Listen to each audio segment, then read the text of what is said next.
Во текот на историјата, металите играле и продолжуваат да играат клучна улога во развојот на техниката и индустријата.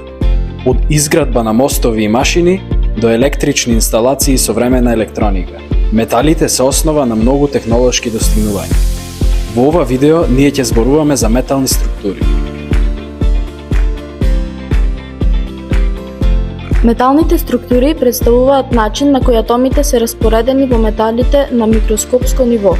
Во цврста состојба атомите на металите не се распоредени случајно, туку се организирани во правилна просторна мрежа која се нарекува кристална решетка.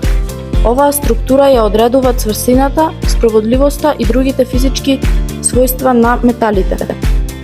Поради присуството на слободни електрони кои се движат низ кристалната решетка, металите се добри спроводници на електрична енергија и топлина. За да можат металите да се користат на најдобар можен начин, потребно е да се познава нивната микроструктура, како и нивните физички и хемиски својства.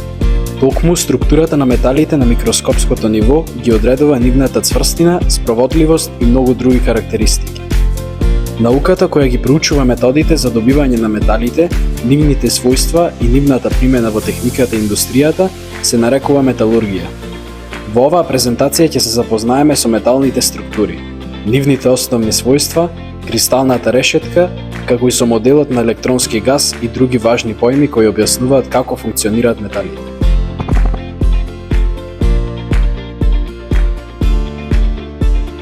Металите се група хемиски елементи кои имаат карактеристични физички својства. На собна температура најголемиот дел од металите се во цврста состојба, со исклучок на живата која е течна. Тие се цврсти и пластични материјали, што значи дека можат да се обликуваат, коваат и извлекуваат во жица без да се скршат. Поради тоа, металите се одлични спроводници на електрична струја и топлина, што ги прави многу важни во техниката, електрониката и индустријата. Токму овие својства ги прават металите едни од најзначајните материјали во современата технологија. Точката на топење е температурата при која металот преминува од цврста во течна состојба при нормален атмосферски притисок.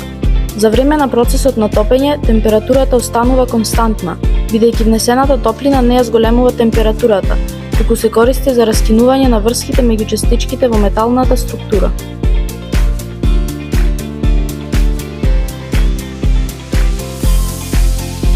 Металите имаат кристална структура, што значи дека нивните атоми не се распоредени случајно, туку се организирани во правилна и повторувачка просторна мрежа, наречена кристална решетка.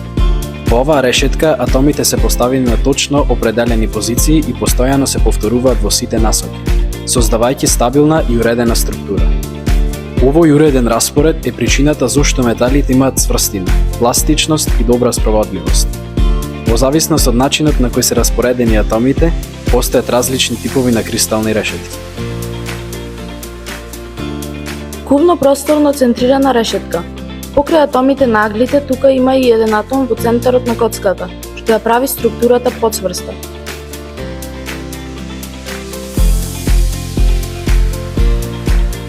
Кувно плоско центрирана решетка.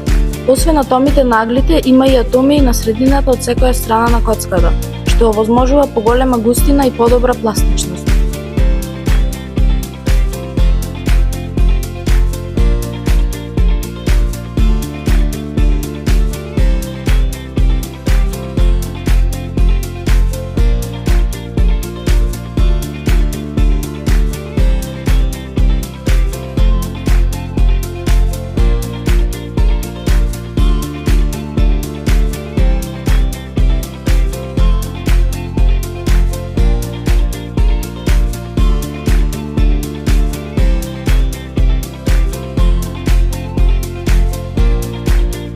Во металите постојат слободни електрони кои не припаѓаат на еден атом, туку се движат низ целата кристална решетка.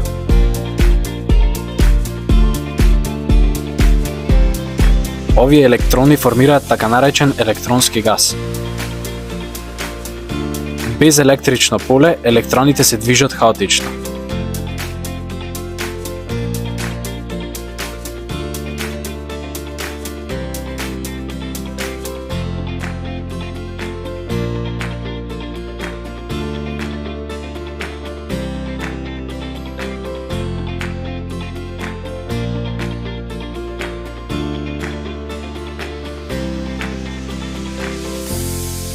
Кога металот се наоѓа во електрично поле, електроните почнуваат насочено движење, што представува електрична струја.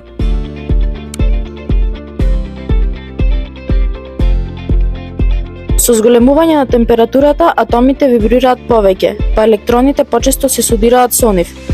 Затоа електричниот отпор на металите се зголемува со температурата. Квантната теорија покажува дека електроните во металите имаат распределба на енергија која се опишува со Ферми-Дирактова статистика. На апсолутна нула постои максимална енергија што електроните можат да имаат, Ферми енергија.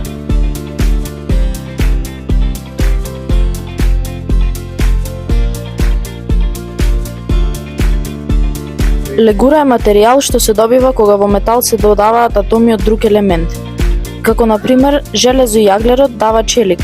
Повеќето метални производи во индустријата се направени од легури, а не од чисти метали.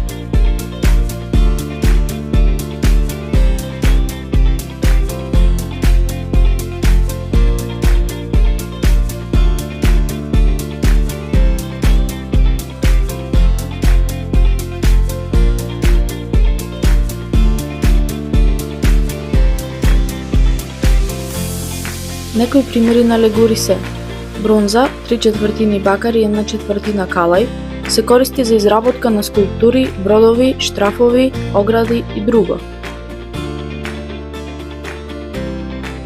Месинг, 70% бакар и 30% цинк, се користи за изработка на монети, музички инструменти, рачки за врати.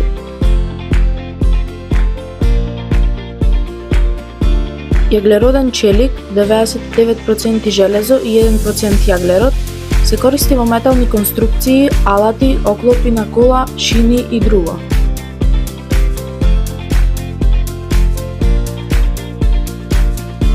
Неаргисувачки челик, 18% хром, 8% никел и железо. Се користи за изработка на садови за домаќинство, прибор за јадење, накит и многу други.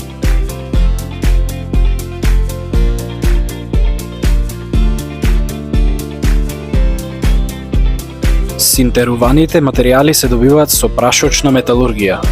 Металниот прав се пресува во форма, а потоа се загрева на висока температура без целосно топење.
Разбирањето на металните структури не е само теорија. Тоа е основата врз која се градат мостови, се создаваат автомобили и се развива модерната електроника. Благодарение на ова знаење, чекор по чекор ја обликуваме иднината и технологијата околу нас.